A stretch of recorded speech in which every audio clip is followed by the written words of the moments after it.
Dice Company contains fantasy violence, mature themes, and unapologetic bickering. No feelings were hurt in the making of it, but listener discretion is advised. Dice Company will always be free, but it's not free to make. Please consider supporting us on Patreon or Apple Podcasts and get access to our weekly roundtable show Extra Roll. Just follow any of the links in the show notes for this chapter.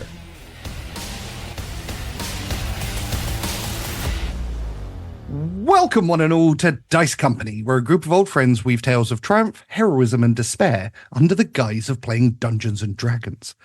My name is Tom, and I'll be your DM through the continuing adventures of the Order of the Heron.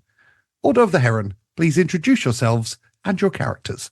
Hi, I'm Alex, and I'm playing Augustus Zeno, a wonderful human being. Hi, I'm Charlie, and I play Vander Finnick, a broken yet wily torturer. Hello, I'm Dave, and I play Bennie Quez, a sneaky, sneaky rogue. Hi, I'm Harry, and I play Tock, an imposing 6'8" automaton. Charlie barely flinched. No, I flinched. A trickle of blood comes from Charlie's eye. And remember, you're alive. That means you have infinite potential. You can do anything, make anything, and dream anything in the next chapter of Dice Company.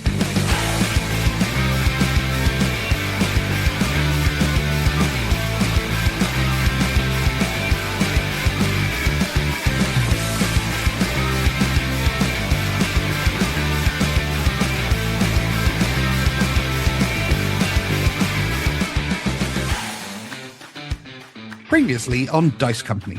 After weeks below ground, then more weeks travelling, the Order of the Heron made their way east across the Moonshadow Mountains. An impromptu meeting with Tiaram Tamrace led to the revelation that his brother Leith was now the mayor of Slateholme, and people had begun to resist under the banner of the Order of the Heron. After Tiaram's accidental death, the group completed the final leg to reach the new location of Haven, only to discover that the village was now called Sanctuary and that their ship, the Sterling, was currently near River City with the People's Champion, Bardal Schultz, and the dread pirate Plex, raiding one of the Empire's key cities for trade. Finally reaching the newly christened Sanctuary, you met a lot of familiar faces, including the town mother, Seraphina, who appeared injured. You were shown to your rooms and told that the people would want to throw you a party to celebrate your return. After preparing for the evening's festivities, you heard the music coming from the other side of the lake, and the people of Sanctuary cheered your appearance. The party has obviously begun. Vander emerges from his hut wearing full Highland regalia, as it turns out that his costumes were stored there by the townfolk. Pause for effect. Vander looks around expectantly. The people cheer. Ha! Vander smiles wanly. Augustus nods appreciatively. Vander blinks back. I know I said you got to return a wink. If someone blinks, I don't think you have to wink every time someone blinks at you. Vander hobbles up to Augustus before joining the festivities. Augustus, I was wondering if I might trouble you for a word. Of course, dear Vander, what can I do for you? You were introduced to Seraphina as Fabian. Now that has me wondering. What does it have you wondering, Vander? Who are you? We all wear many masks, dear Vander. Cyril. I am not unaccustomed to a nuanced answer, but the name Fabian does have rather significant connotations, does it not? Certainly does within my family and among my people, dear Vander. I would have thought that this had been covered. You all knew I was the first son of Denothlia. That means the first child of the first house of Denothlia. And therefore you must all have guessed that my late father was Fabian Denothlian. A name that makes us possibly the most wanted group in all of Cantioch, though, feels like quite the development, wouldn't you say? Certainly. Well, Vander, no one wants to be the second most wanted. True enough. Should make King's Day in midsummer interesting, shouldn't it? Well, as I've said, Bennie, I'm not a king, nor indeed was my father a king, though many before us in our line were. I have read of stories where wanderers become kings once again, and can't help but feel that the Emperor would be most displeased to know one of your titles walks freely in his lands. Well, firstly, remind me to borrow these tales from your renowned bookshelf, Vander. It was an unimportant tale written by an author no one can remember. On your point about the Emperor, dear Vander, causing dear Salazar displeasure is increasingly appearing to become the very core motivation of my being. And so if he is unhappy to discover I walk on his lands, then I am delighted. I agree with your sentiments, Fabian. But I wonder, though, do you have designs on ruling once again? The thought must surely have crossed your mind. Many thoughts cross my mind, Vander. However, I hold to my oath. My oath is to rid these lands of Salazar and those who uphold him, and I believe it would be breaking my oath to add further ambitions to that list. Vander turns to the rest of the group to see if the conversation is over and they can join the festivities. Bennie just kind of mumbles, well, it's all very well existing to make Salazar unhappy, but if he gets unhappy to the point he tries to kill everyone around you, then it's our problem as well, isn't it? All for one, Bennie. Well then, Your Highness, perhaps we should join the festivities. I'll go back and get Tock. After you then, Your Grace. No, after you, the blade itself. Vander smiles and hobbles in the direction of food. Augustus offers Vander an arm as they approach the festivities. And Vander takes it. Augustus and Vander, as you approach the party, a bespectacled man in a brown suit, like a three-piece suit with a red tie, approaches holding a very thick notebook and quill. Hello there. Hello.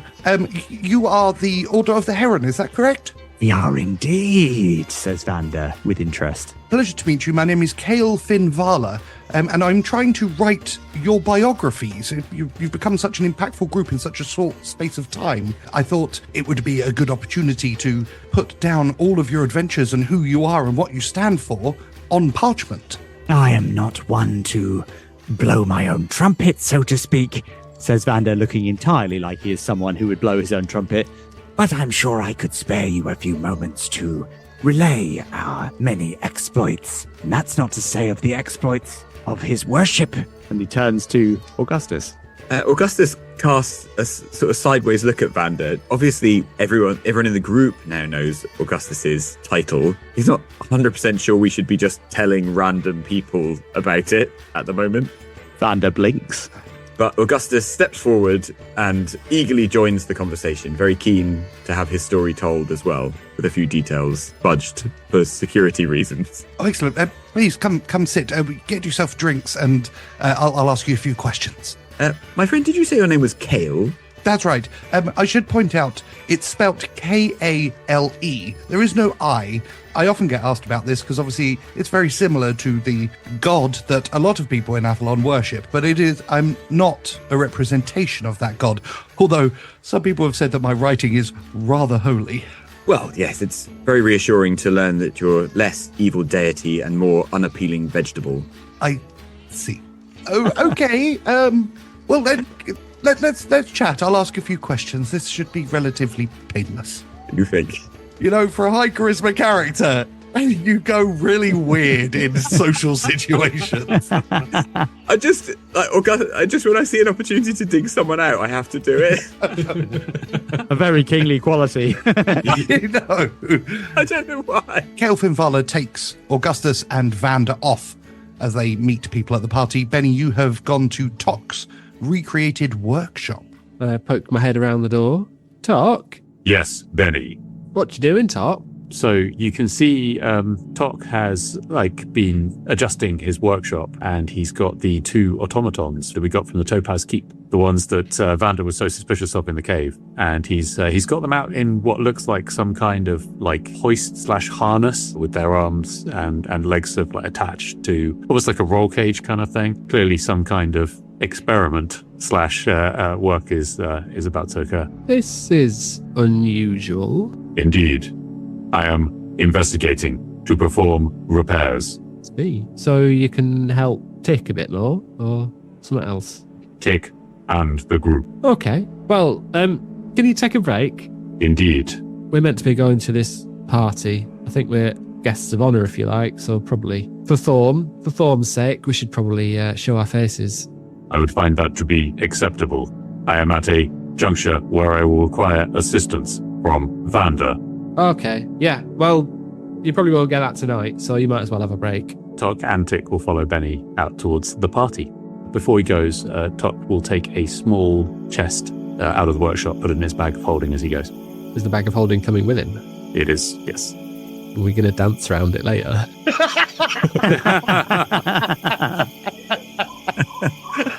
I now need to know how well that reference translates across our audience in different parts of the world.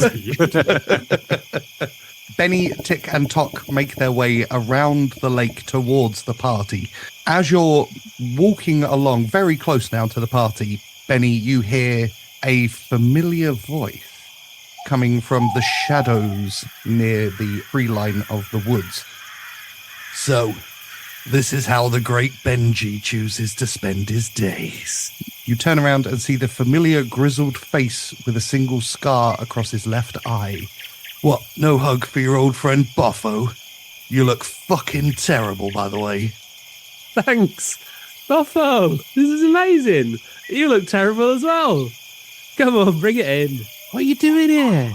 Well, I got your message. It took me a bit of time to get Slate home, and then I met this fellow who calls himself the People's Champion. Oh, yeah, Bardell, yeah. Absolute knob. Well, he has his good side. Well, he brought me here. You look older, like much older. Well, it's been a rough couple of months, but I'm not sure that's very polite. I didn't mean to be rude, obviously. You need a haircut as well, and a shave. Yeah, aye, that's true. I haven't had one of them in, I don't know how long. And he pulls out a pair of, like, shears, and they look kind of rusty, and he clicks them. Is now the moment? Caution, Bennie. He is preparing to attack. No, it's all right, Tock. Tock, this is Boffo. Boffo, this is Tock. He's a 6'8" imposing automaton. Greetings, Boffo. Nice to meet you, automaton. Tock, did you say? Indeed. I don't know, Bennie. A bit strange, isn't it? You hanging around with an automaton. These things are always meant guarded places. They didn't like the likes of us. You'll like him once you get used to him. He's he's pretty good lad, is Tock. And the other one? Oh, that's Tick. Tick is also very nice, but doesn't say much. In fact, doesn't say anything at all. Can't say anything at all. Did you name him? I didn't know. Who did name you, Tock? I was named by my creator, Tick. He was named by his creator, Tock. Yes, I do know this story. Tick followed Tock. Followed Tick, followed Tock. Indeed, Bennie. Anyway, what's been happening, Benji? Can we stop with Benji, please? Thank you. Sorry, Benjamin. Much better. Thank you very much. Good to see me dignity. I'm getting the dignity that I ought to be afforded by the likes of you. What has been going on recently? Well, we've been chased halfway across the world by the Empire. We've just spent about a month in some cursed caves fighting off zombies, and I could really do with a drink. Well, it looks like there's a party over there just for the great Benjamin. Why don't we go get a few drinks? That sounds like a very good plan to me. I can't believe you're here. It's so good to see you. Honestly. You summoned me, and here I appear. I didn't summon you. I asked you some basic questions, and for some reason you've turned up. Well, of course I did. I can't say no to you, Bennie, not after everything we've been through. And you guys head into the party.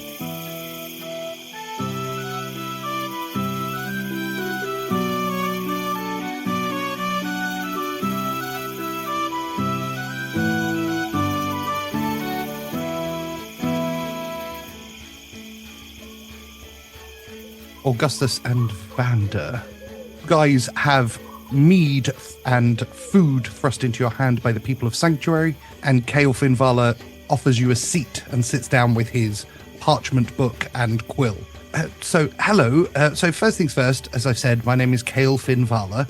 I'm an explorer and expeditioner and archivist. And I'm trying to write the complete history of the world of Alestia, and I was in Slateholme at the first extraction. I mean, how could I resist? My disappointment at your death is only matched by my delight at your survival. Writing the history of a group like yours would be my honor. So I have a few questions, if you don't mind. Our death? People thought you were dead. You disappeared for a number of weeks? Very well. I did not realize that had been interpreted as our death. I would have thought people would have given us more credit. Mr. Bardell Schultz said that he had a sending stone which allowed him to connect directly with Vander, and he points at you, Vander, And he says he tried to speak to you and communicate, but you didn't respond a number of times over 2 weeks or so. Yes, of course. That will no doubt be because of the terrible dangers we were enduring and that few could survive. May I say, Kale, you have an eye for a story worth telling. Oh, thank you very much. It would be difficult for me to relay the full facts, though. Perhaps you are familiar with the adventures of Idaho James. Of course, a very popular character in a very popular series of books. In many ways, I believe those are based on my exploits. Really? That's fascinating. The readers of this would absolutely love to hear. Do you have any more details? Well, we faced hordes of zombies in the place I now call the underworld, as death was around every corner. I played no small part myself in freeing us from that dark place. But of course, Augustus here also played a vital role. Did you not, Augustus? Well, I might have killed a zombie king or two. One doesn't like to brag. King of the zombies, my word! I didn't know such a creature even existed. Tell me, how did you? Was it single combat? Yes, single combat, indeed. My companions held back for fear of this brutal creature. I lighted my flaming sword, known as Ember, and stepped forward when other men took a step backwards. Magical sword, no less. Fantastic. Do you have the sword to hand? Could I see it? Out comes Ember. He mutters Ember, and the night sky is lit up. The people around you you hear a gasp of shock and then a very small smattering of applause and a couple of cheers at the sight of Augustus holding the flaming sword. Oh, that's fantastic, my word. Would you mind if I just held it, just for a moment, just to see how it feels?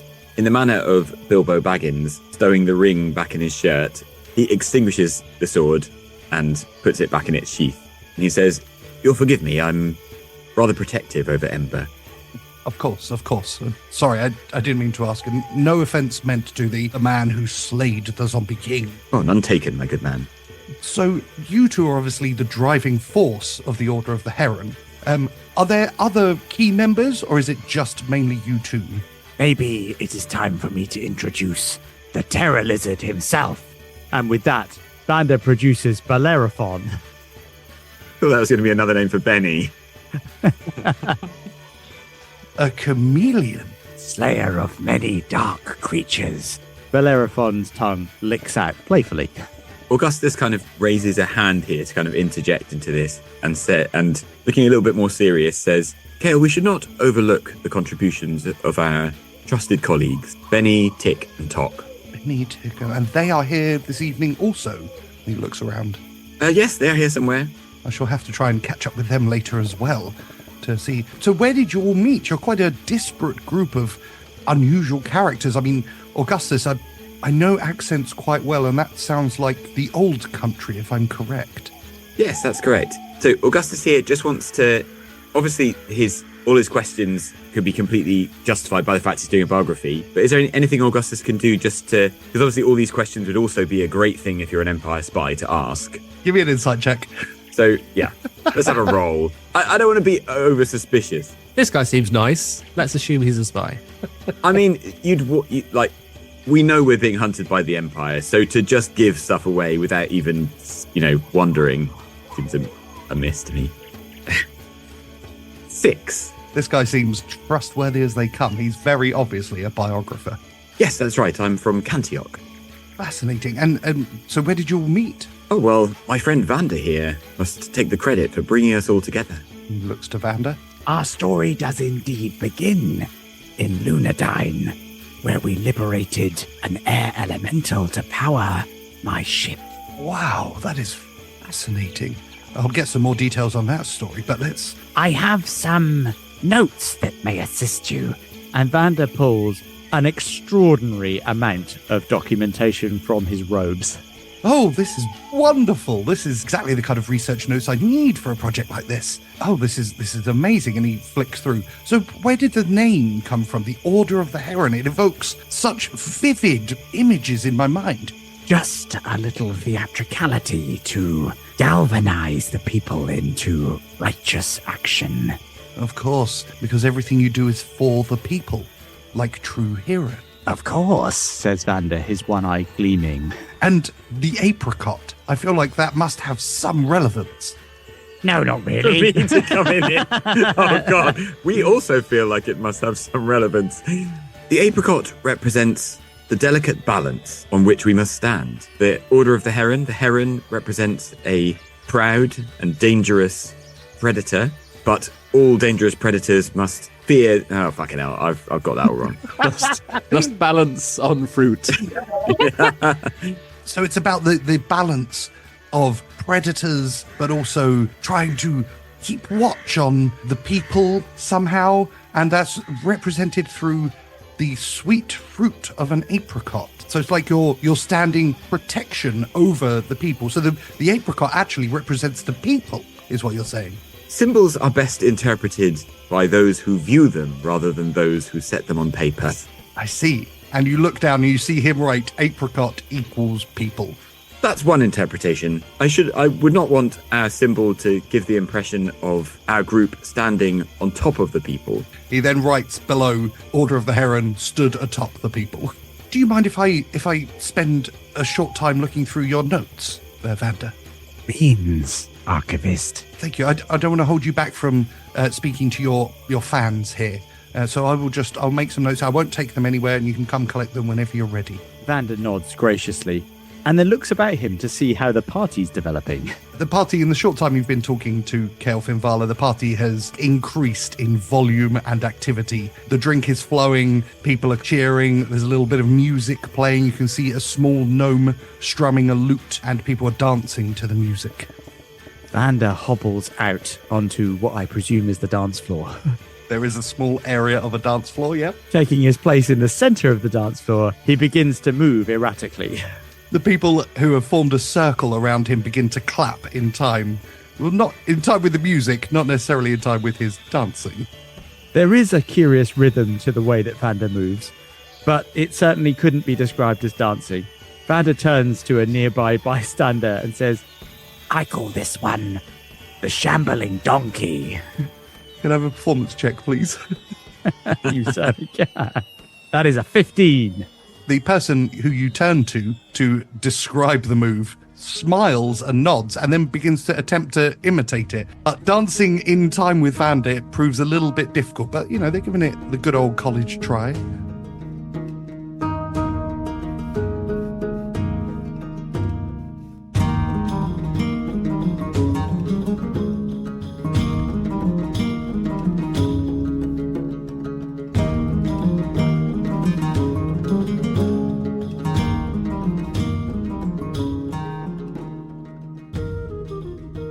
Bennie, you and Boffo and Tock and Tick have arrived at the party. You see Vander step onto the dance floor and begin to dance in a really unusual fashion.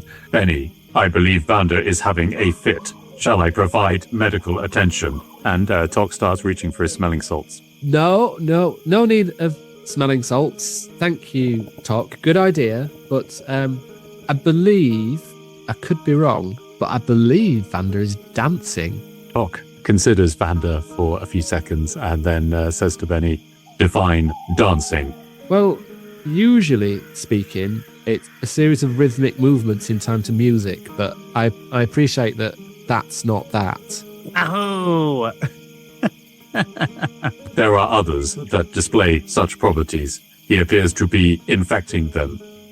It does, doesn't he? Yeah. I think they're being polite and sort of copying Vander's dancing style.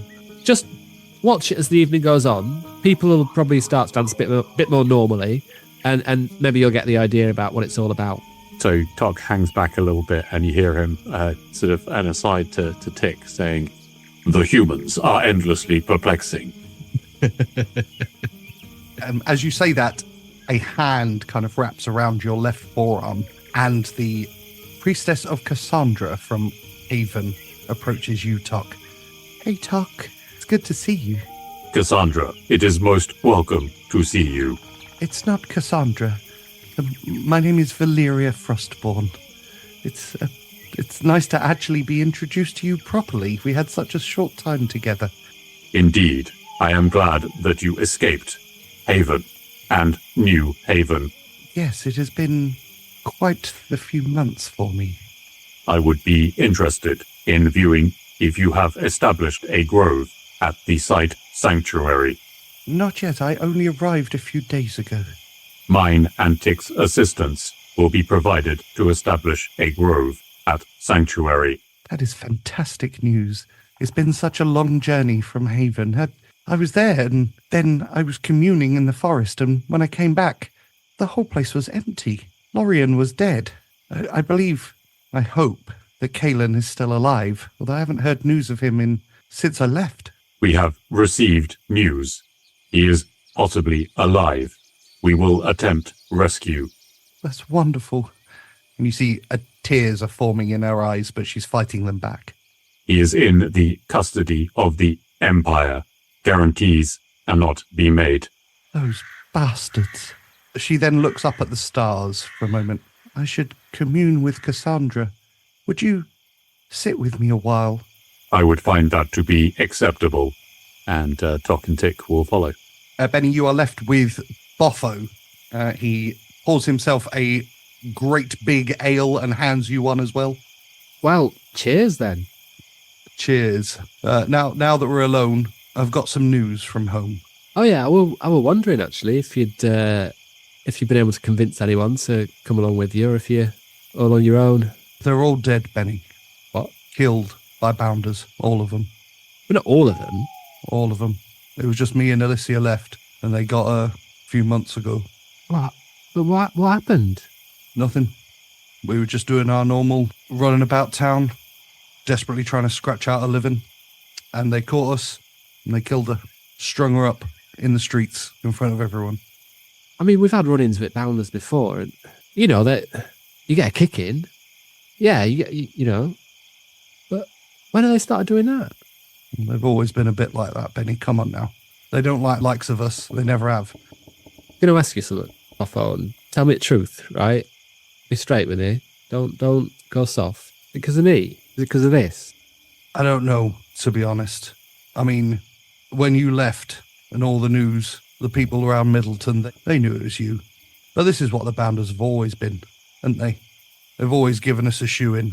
They've been shitting on us from a great art for years. The problem is people with power, they haven't got a clue what it's like for us, for people like me and you, for the normal folk, having to eke it out in the shadows, never knowing where the next meal is coming from. And they don't care. Yeah. I believe it. Can't be that much of a surprise to you, surely. And I've not been gone that long. I thought, you know, I mean, Power's been tough, haven't they? But everyone thought, I don't know, you get funny ideas when you're on the road all the time. There was a moment where I was nostalgic for Middleton, if you can believe that. And I guess I just had this picture of just, you know, coming back and seeing everyone and, you know, finding out what they've been up to. And I know it's stupid. I know it wouldn't ever have happened, but I don't think I was quite ready for never seeing any of them, ever. It surprises me to hear you say that, Bennie, if I'm honest. But I suppose that's always been who you've been, and always looking at the world as this kind of idealized version, you know, rather than how it is. Keep your head down. World will leave you alone. It's never been logical. It's chaotic and evil and unfair. And the moment you stop fighting for yourself is the moment you might as well give up and lie down and die. You always been this cynical? I'm a realist, Bennie. I feel like maybe last few months has made you a bit more of a realist than you used to be. I suppose that's what happens when you see everyone you love killed for no reason. Yeah, it would do a number on you, wouldn't it? Aye. But you know what? And I mean this. It's really nice to see you.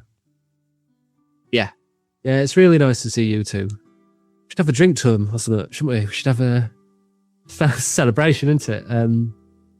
Yeah, to the old gang, I guess. To the old gang. He raises his glass. Bennie raises his.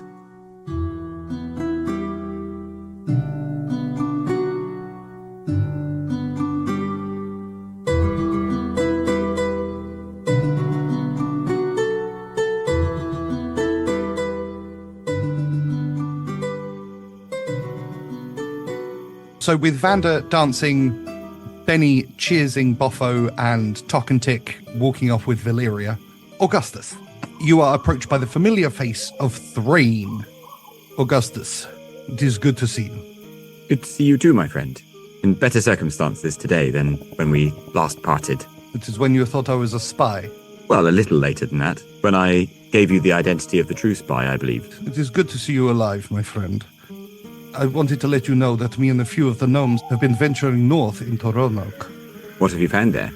Well, it is a strange place. Quiet as a grave. There are creatures out there too, but you can hear them at night. Noises like I've never heard before. Have you set eyes on these creatures? Not as yet. We have not been here that long. We've just been trying to ascertain the local surroundings as best we can.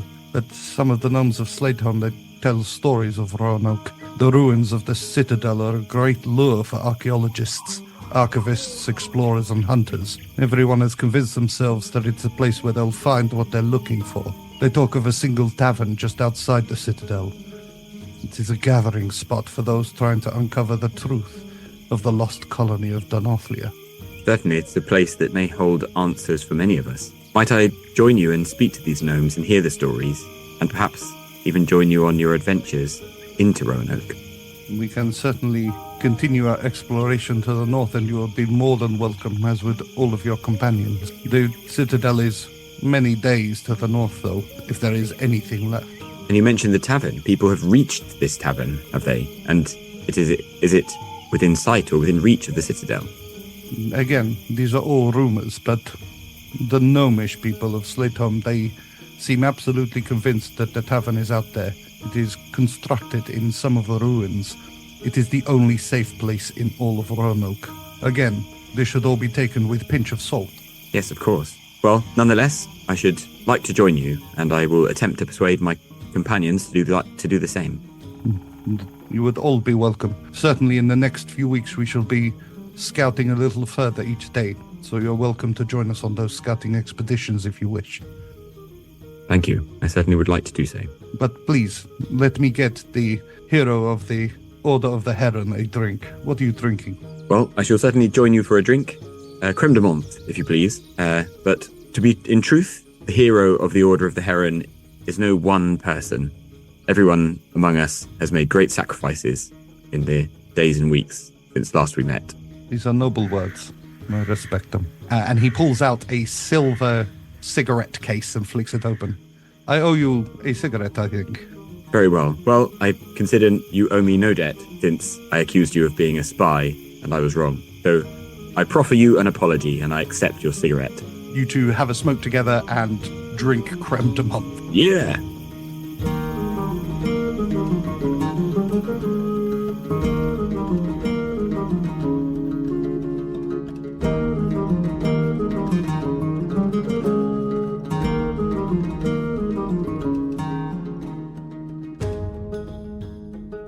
Tock, as you and Valeria are stood slightly away from the party looking up at the stars, she says to you, Tock, Cassandra's predictions, I'm glad to see they did not fully come to force, and that you did not, well, burn out and die. You refer to the comet. I do. I am glad that was not my fate.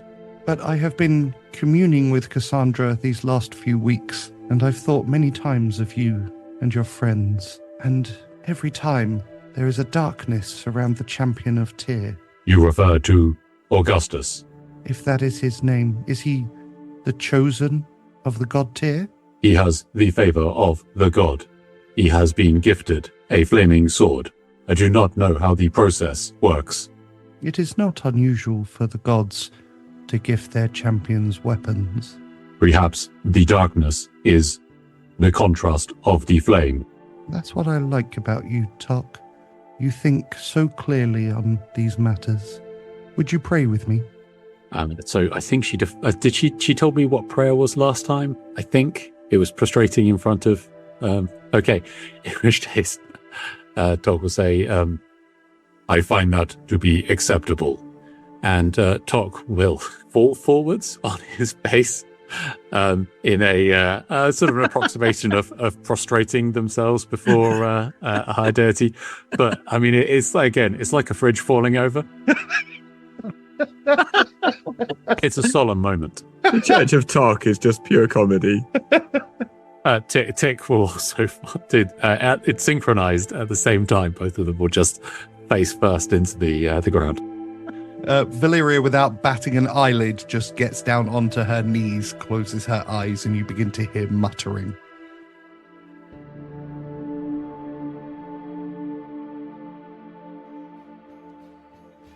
Vander, while you're dancing away, you suddenly hear the voice of Seraphina in your head.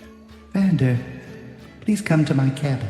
Vander's head twitches as he hears the voice from over the music, and he gives up his rather strange gyrations, feigning tiredness as he leaves the group to continue dancing and makes his way in the direction of the hut. You enter, and Seraphina is sat upon her chair again, clutching her acorn staff. Thank you, Vander, for joining me. I didn't want to take you away from the party for too long. A pleasure as always, Seraphina. You don't mind if I sit? Please, and help yourself to the soup. It's in the cauldron. Ah. And Vander produces his bowl, shuffles to the cauldron, scoops a healthy portion, and then sits by Seraphina. Cream of tomato, in case you're wondering. Slurp. Vander, I wanted to talk to you before I talk to the others. We have many things to discuss. There are a couple that I don't think can wait. This is good soup, says Vander. I agree, though. There are matters that shouldn't remain unsaid. Firstly, you need to know I am locked in sanctuary. I need to perform the ritual every day to keep this private sanctum safe. But now that you're back, we can begin planning. You are trapped here, to use a different phrase. That is not an accurate phrase. I choose to be here. I see, says Vander with interest. Do I detect a change in your, shall we say, outlook, Seraphina? When we last spoke, I believe you intended the power of the Rojans to overcome the forces of the Empire. This appears to be a magic of a different sort. This is a new magic for me, for sure. But my outlook has not changed. The Rojan must be brought back. The only way to fight against the Empire is with a fully reformed Council of Rojan. An intriguing idea. How would you propose to reform the broken fellowship of the Rojan? Well, it seemed to me for a long time that I was the only surviving Rojan, but the last few weeks and months have proven that I was wrong. If I was wrong then, I could be wrong now. And so I have sent small parties out to try and find information about any surviving Rojan. Finding you were wrong must wound you most deeply, says Vander with a lopsided smile. I was never one for ego. On that we agree. But I have brought you a tyro, though a tyro in need of training. I speak, of course, of Bennie. I'm not sure whether you brought him to me or whether he brought himself, but Bennie is something new. I did not think it was possible for new Rojan to be born, and yet here he is. I feel there is more to his story than either of us know. That is almost certainly correct. I confess that while I have some training, I do not myself know the full path that Bennie must take in order to control his powers. I was wondering if you might lend some assistance in that regard. If Bennie needs training to control his powers, he will receive it from a fully trained Rojan, not from you.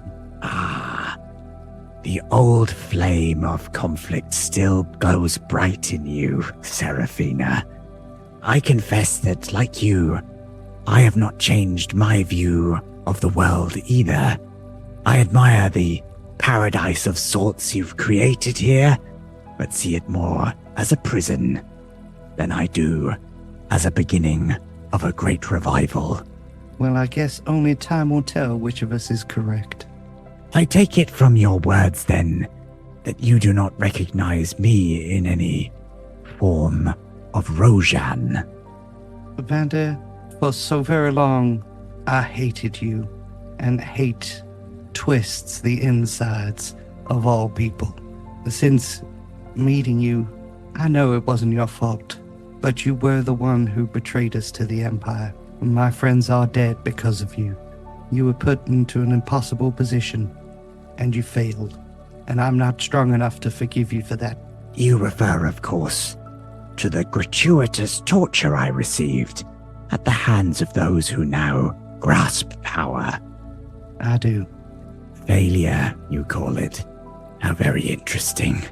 You should have died. Yes, it's true. If there's a talent I possess, it is surviving against the odds. I do not wish to bicker with you this evening, though. I am glad you are back, and I'm glad that your ability to survive remains intact, and I'm sure there will be great things ahead for you, but it will not be as a Rojan. I take your meaning. I believe it is time we grasp the nettle by the stem, though. We do not agree, Seraphina, and history will only prove one of us right. It may be the Rojan rise again, though I think it unlikely. I think it more likely that a change is coming to the world, and the Rojan, or those who possess the powers, may play a part in that future. But there are wider forces in play, things that the Rojan cannot control, nor should they control. Perhaps we can still be of service to each other, though. I can see why the Dawn Rider selected you. You are very smart. Why, thank you. We can absolutely work together. Then, I have a few small favors to ask of you, Seraphina. Ask away.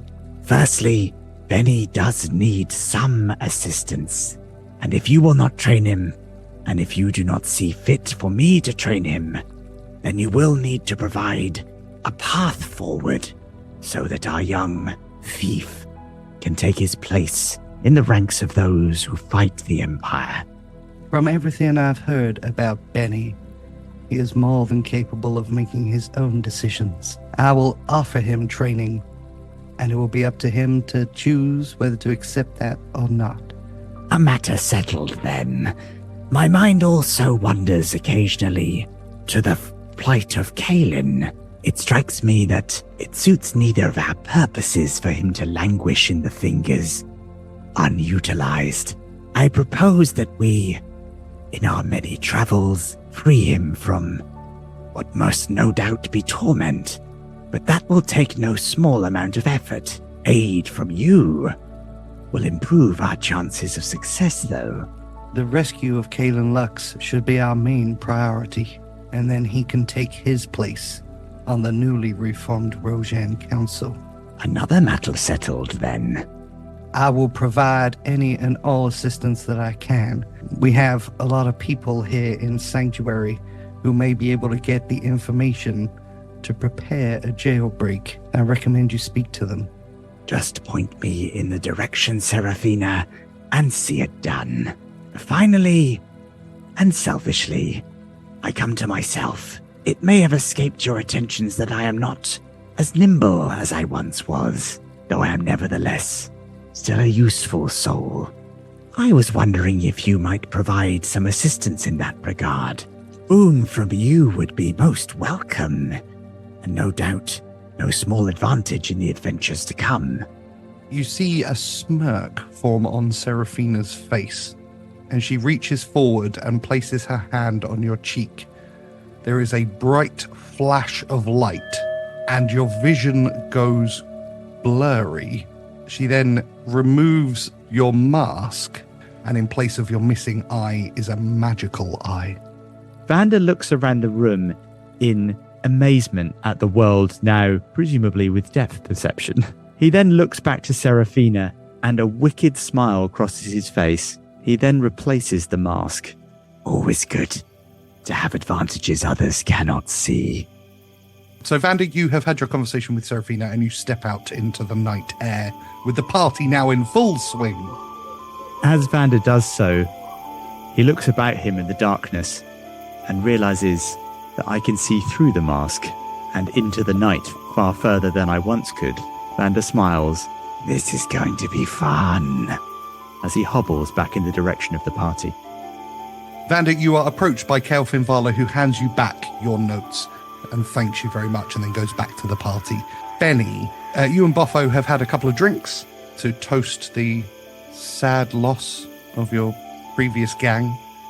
Anyway, Bennie, it's time for me to go, I think.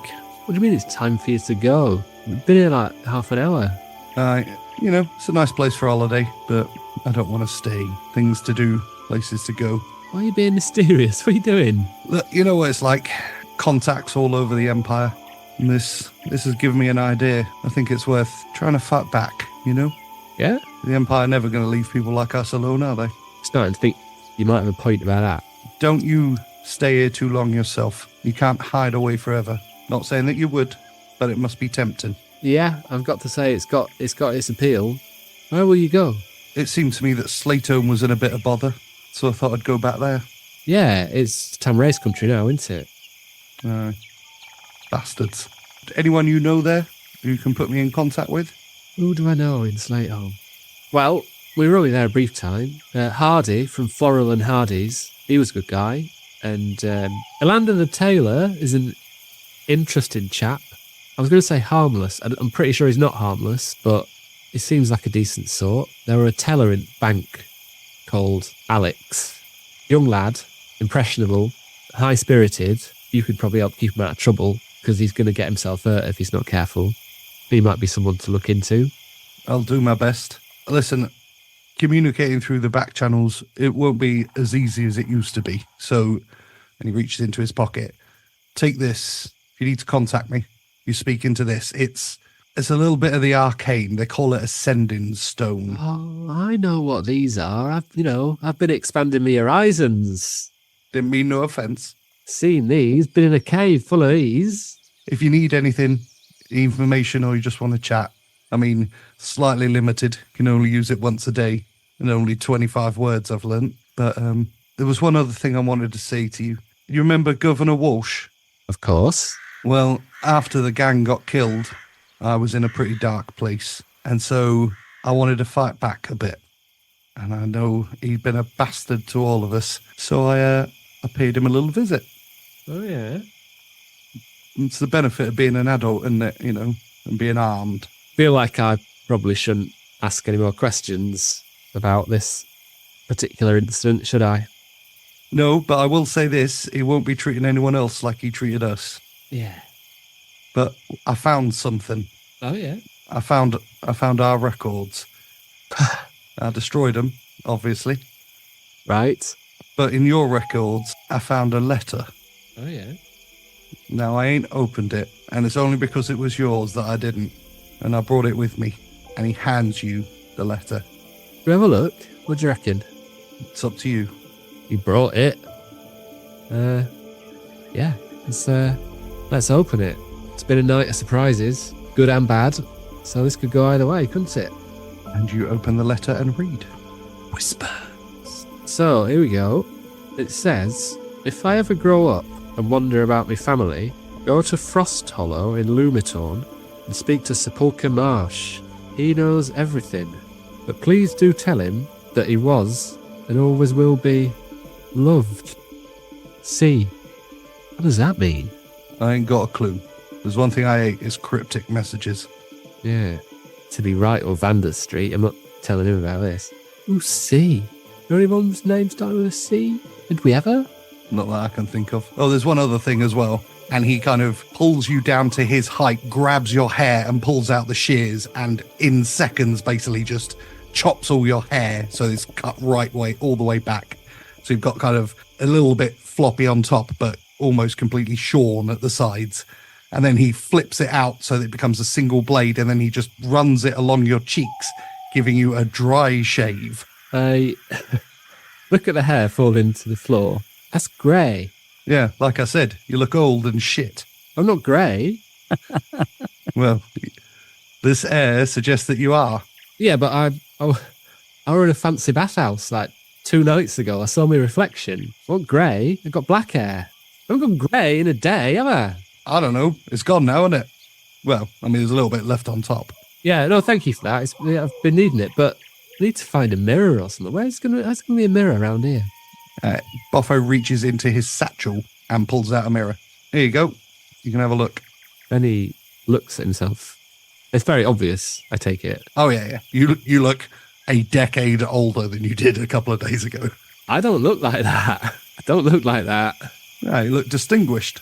No, you misunderstanding me. I don't look like that. I didn't look like that 2 days ago. You said you've been in a lot of peril and expanding your horizons. Maybe it's something magical. You know, you said you were off. You're not going right now, are you? All right. Why you got stay for the end of the party and go in the morning? Yeah, all right. Yeah, right. Well, in that case, stay here at the bar. I need to find Vander, Augustus. As you turn, you see Vander is very obviously turned in completely the other direction. But under his breath, he says, I see you. The rest of you hear Benny's calls. Yeah, we'll leg it over. Vander turns and shuffles towards Bennie. Benny is striding furiously towards Vander, gesturing at his face. What's this? Why, you, Bennie. I don't look like this, do I? When did this happen? Ah, you're referring to the quite obvious aging that has taken place. Oh, I'm referring to the quite obvious aging that's taken... Of course I'm referring to the quite obvious aging that's taken place. Now remember, Bennie, be calm. Don't patronise me, Vander. Would I? What is going on? Benny, the aging appeared to happen after the death of the Tam race man. It occurred for a short period and then appeared to stop. Because it appeared to stop, you thought probably you wouldn't mention it. I rather put it in the box with winking magical dogs of things somewhat hard to raise during a journey. I look about 10 years older. Flesh changes, Bennie. It's the man underneath that counts. Yes, thank you, Vander. I guess my question is, am I 10 years older? Have I just lost 10 years? Is that it? 10? What is it? 10? It could be 15. Is that just gone? Do I just look older? Am I older? Did you not think it might be something I'd be interested in finding out about? We certainly did, Benny. Although we did not discuss it with one another, I'm sure we all reached that conclusion. I wonder whether Serafina might be able to furnish you with more answers. I'm sure I would. And Serafina appears from directly behind Augustus. Bennie, would you walk with me for a moment? Yes, I would. Especially if it gets me away from these people. You mean your friends, who you trust? Is that what I mean? That is what you mean. Come, let's talk. As you walk away, Vander turns to Augustus. All things considered, I thought that went rather well. I agree, Vander. Creme de menthe? Indeed. And Vander removes his mask and for the first time, winks. Augustus's eyes widen, and for a moment he's absolutely frozen. And then very slowly, one of his eyes closes, reopens.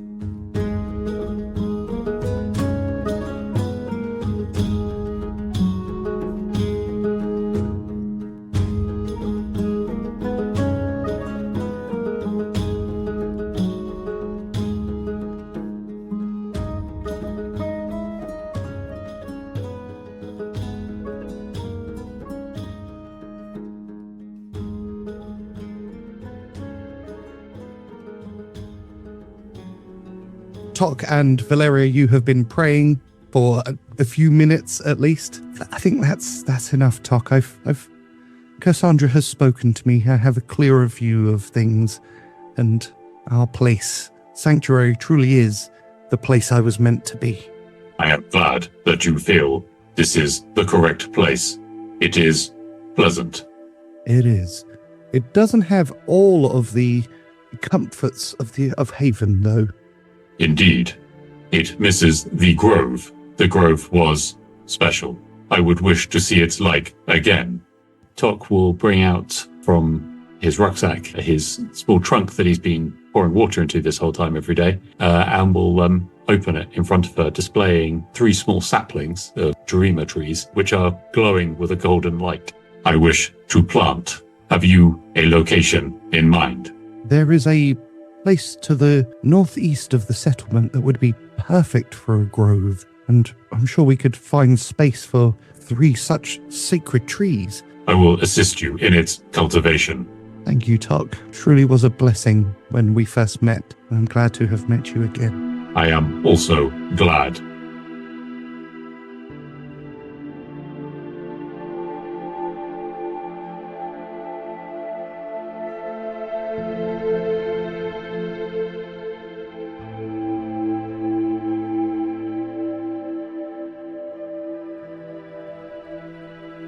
So, Benny, you and Seraphina walk around the side of the lake in Sanctuary, and she waves her hand and small orbs of light appear to guide you through the darkness. So, Benny, I thought we should talk, if you don't mind. No, I don't mind. Your friend Vander seems very concerned about your well-being. I understand you've gone through the reckoning. It seems, got a funny way of showing it, hasn't he? Yeah, I guess, the reckoning. I think that's what he called it, yeah. Since then, you've refused training? May I ask why? Don't know that I've refused training. I don't want to be shaped by Vander and what he wants. I see. Tell me what you know about your childhood. I know very little. I were raised in an orphanage in Middleton. Never knew my parents or who they were. That's about it, really. You seem to be upset that you look older than you are. Is that correct? Yes. I have not looked in a mirror for a couple of days. And the last time I did not look like this. I see. And this is not the only time that there have been explosions of the arcane around you? There were a couple of incidents in Veracure. They will become more frequent, more pronounced, the longer you go without training. Would you like to be trained? Like not to age 10 years in a day. So I suppose if training is the answer, yeah. I would be happy to offer myself to you. And I don't wish to sound cynical, but I am. Is this training free? Is there a price to it? Whatever that might look like? It is free, but there would be responsibilities that come with being trained by a Rojan. What do you know of the Rojan? There were a council of them. Vander wanted to be one for a while. Yeah, that's about it. Well, if you'll indulge me just a few moments. Yeah, please go ahead. It began 31 years ago, a period when those with powers from the arcane weave were few and far between. There was an event called the Stormfall Ribbon that blasted across the known world. The release of such arcane activity fundamentally changed the world as we know it. And in the great library of the city of Call Vale, a group of students suddenly found themselves with access to great power. They traveled Cantioch and then Athlon in search of similarly affected people. There were 13 of us. 12 of us became known as the Council of Rojan. Do you speak Elvish? Nah, not me.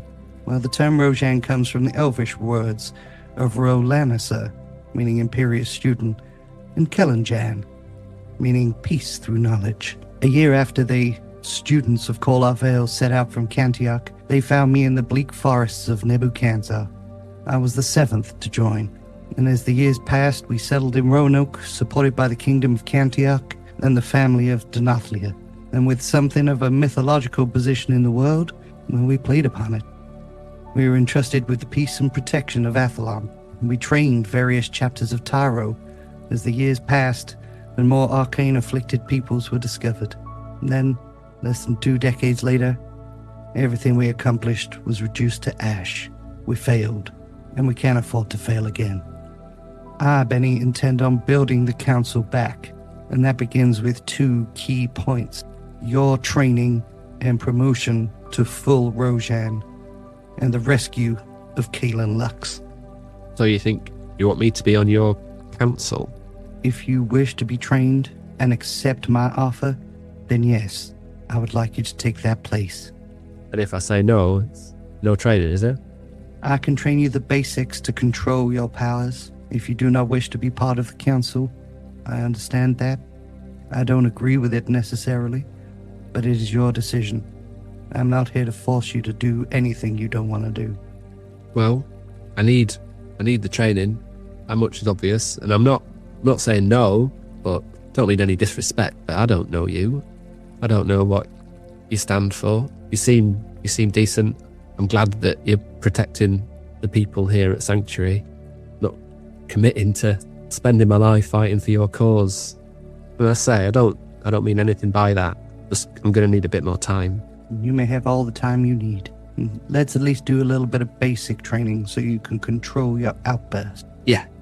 Yeah, that would be good. Thank you. And then in time, hopefully, you'll learn to trust me. And if not, no harm, no foul. Can I ask you a question? Of course. I can't help but notice you're hobbling a bit there. Has something happened to you recently? Well, fighting against Morrison is never a fun thing to do, even in the best of days. But, I mean, you won. Perhaps. Did you not win? Where is Morrison? I mean, I guess we sort of assumed, because Sanctuary is safe, that you were defeated, but is that not the case? All I know is that I woke up after our battle, and he was gone, and I was alive. And I don't know how to square that circle. He doesn't seem like one for mercy, does he? No, he is not. But what's happened there? I don't know. And you've not heard from him since? He is not one for conversation most of the time. You know what I mean? I do, Bennie, I do. I have not heard anything of Morrison since that day. Very strange. Perhaps he had a change of heart. Maybe he's decided to forego all of the evil he's done in his past. Yeah, maybe. My vote is that we don't pin all our hopes on that, though. Already you show the wisdom of a Roshan. Come, let's return to the party. Yeah, all right. So Bennie looks around the bar and sees Ilara. Has Ilara not seen? I'm just wondering. I'm just curious, really. Just do you know? I haven't seen Isabella since I got back. Do you know where she is? Ilara shifts a little bit uncomfortably. You pick up on it with your passive insight. Oh, she's not here, Bennie. She's with the Sterling. Oh, right. Oh, okay. Is she all right? You heard from them at all? As I understand it, she and Bardell Schultz have been working well as a team. Right.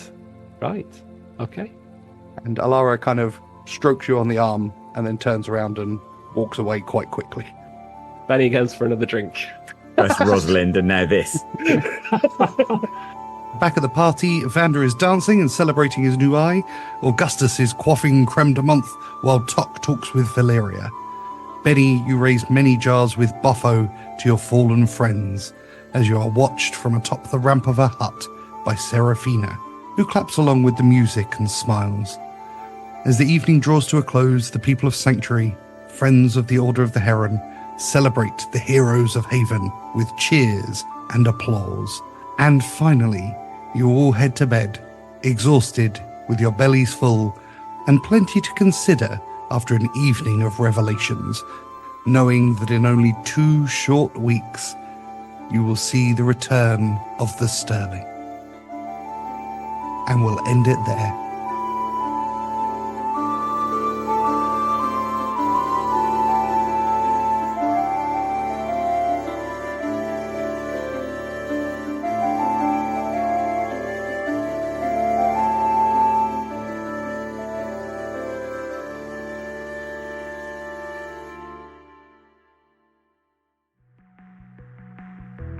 You've been listening to Dice Company's Small Embers, starring Dave Windust as Bennie Quez, Alex Morrison as Augustus Zeno, Charlie Blackadder as Vander Finnick, and Harry King as Tock, with Tom Patrick as your Dungeon Master.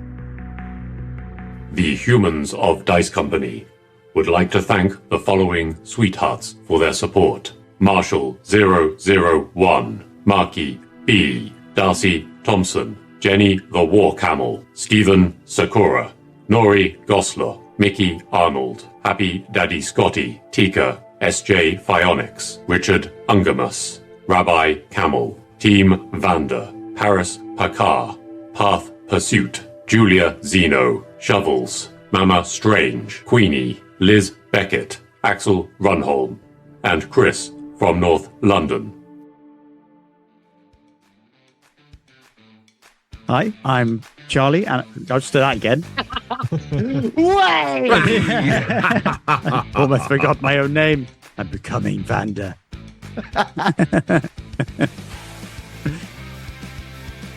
Anything, make anything, and dream anything in the next chapter of Dice Company. Oh God, what is that from though? I don't know. He's moved away from Shakespeare. hasn't he? Hitchhiker's Guide? I've only done Massive. one Shakespeare quote. The other quotes have come from other literary places. It's not Hitchhikers. No, I do know it though. Eat, Pray, Love. Damn it, Shags, you know me so well. And that's the film, not the book. Yeah, obviously. All our book quotes come from film adaptations. It is sad but true. I genuinely wanted, I thought we were going somewhere with the kale thing. But then Augustus just wanted to be an asshole about it when he learned it was just the vegetable spelling. So weird. So Hang on, weird. didn't you also tell who's that gnome you told them had an awful name? Fizzlebottom. Mr. Fizzlebottom. Yeah. Obviously adorable old man from Up, and Augustus is in there criticising the shit out of him. Yeah. Fuck you, old man! My notes, the top of my notes today says, "Stop being mean to the Haveners." Jesus Christ, read your fucking notes. Like, Sorry, I've completely lost the accent. How do you do a Russian accent? Some people talk to me in Russian. Well, I normally start by trying to do a Cornish accent, and then it mutates horribly, probably through Irish. That's a terrible way to approach someone to do a Russian accent. If he dies, he dies. If he dies, he dies. We made him walk the plank. The plank? Austrian, maybe? The Dice Company Christmas single, The Plank. I am invincible. This is Boris from Goldeneye, right? Anyway. Yeah. Okay, so you will see a light blinking out. Fair enough, but I don't want to get into the mechanics of winking too much, but you only need one eyelid to wink. Yeah, let's not go down that rabbit hole. This stuff. That's all right, I'll just talk to the others for a minute. How do you guys manage to not Solve slag people. off all the idiots we meet? It's not sharp enough. Yeah, just so dull-witted, Al. I mean, we just follow Dom's narrative foot draws. I think my like self-psychological analysis is that every single thing everyone says to me in like my day, my work day and family life, I've always got some kind of really nasty zinger in my mind. And I can't say any of them. And so everyone we meet, however nice they are, I have to say nasty things to them. What a paladin. What about it's an illness. I'm not defending it. At least you can get away with it. Well, it's in character in a sense, but I feel like I'm taking the character to a bad place by being such an ass the whole time. He's going to be nice. He's going to have some really nice conversations today. That's fine. He's got an excuse. He's under a curse. What? Is he? Oh, no, don't worry. Forget I said anything.